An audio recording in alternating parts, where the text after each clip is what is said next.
Hi, this is Tim again. In this series episode, we will focus on due diligence screening of business opportunities. As you recall, in part of the matchmaking process, not only are you checking on how you do yourself, but you're also checking to see how successful you can be with this business opportunity.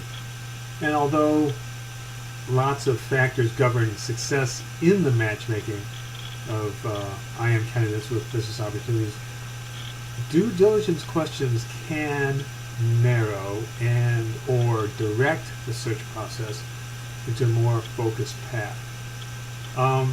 There are some questions that are important that you should find out as part of due diligence, such as what is the mindset of the business opportunity leader or creator?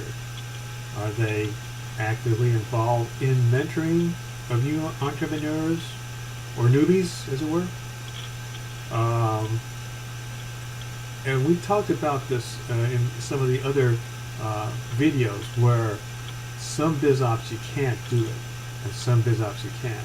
So, it depends on the system you want to also be involved in too. Do they demonstrate integrity and have a successful track record?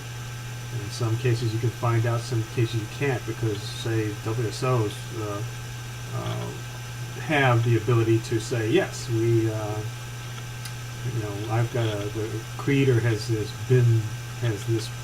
track record here, and or has this success rate here, and can get you where you need to go, type of thing.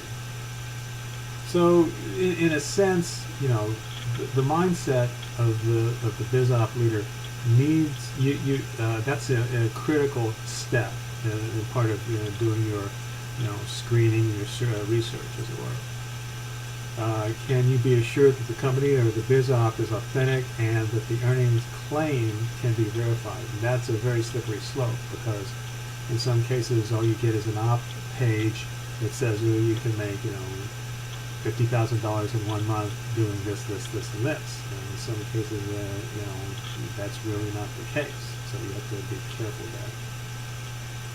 there. You're also trying to find out what the biz op system is like. In other words, do fellow entrepreneurs help each other, or do they just merely compete? Some cases, such as MLMs and network marketing, you end up competing with all the other fellow network marketers as such, because it's such a confined market that you're all competing for. And that could be an issue, or they can also help in certain other, expanding into other countries and things like that. So you want to be able to understand where you're going with this. Are there regularly scheduled meetings, for beginners to learn from experienced colleagues, marketers, professionals, things like that? Of course, that's just an important fact. Yes or no?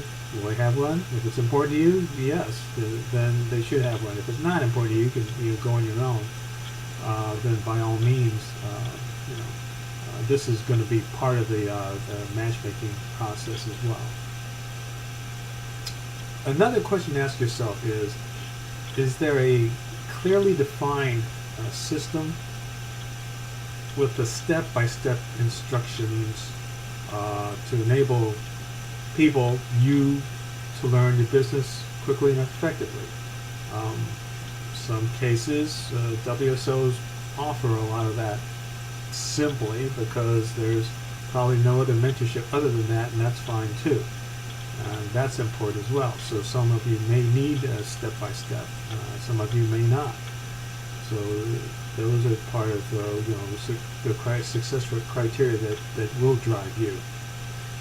And one thing that it's going to be important to know, for you to understand, is, do you believe in the quality of the products or service or software being sold here? So when you have a situation where you want to be able to sort of do a verification and validation, that's a part of the critical part of matchmaking. So you'll say, well, no, I don't really want to deal with this, but I want to do that. You know, when it comes to knowing, you know, how much integrity the person has that's selling you the product or the service, or even you will be working with it too.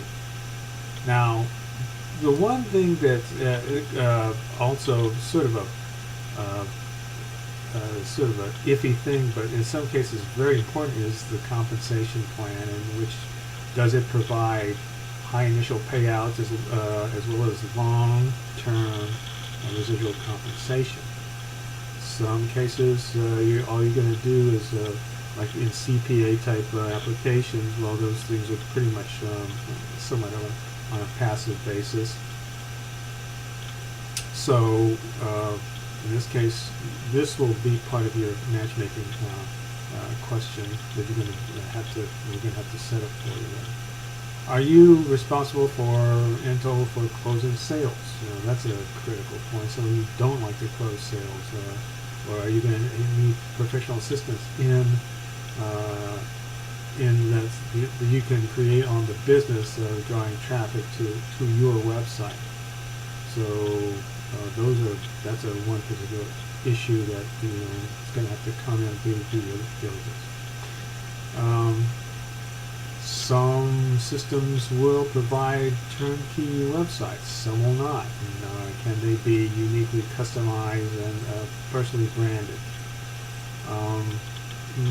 If you're a newbie, well, yeah. If you're willing to pay for that, then by and large, some systems come with that, and all it needs to be done is it's a no-brainer. I want to go with it.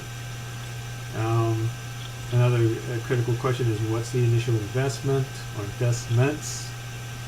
And are there ways to come in at different levels and work your way up to higher levels? In other words, some systems you can start at a certain level and then work your way up, and some you can't. So that's something that's up to you in this regard.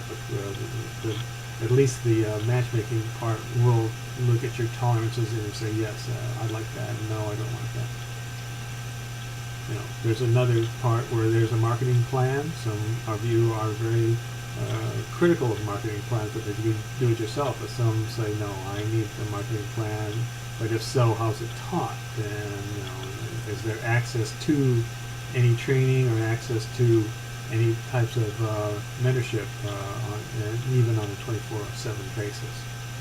So really, these are some of the questions that would be needed to be answered for due diligence, and it's probably helps in the process to be inquisitive, to take that inquisitive attitude. That will help you avoid loss or financial losses and prevent you from wasting valuable time and effort.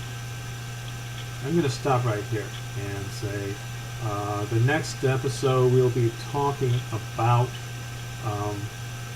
software automation and how to build up a profile so where you can create something that you don't have to jump on the next shiny object.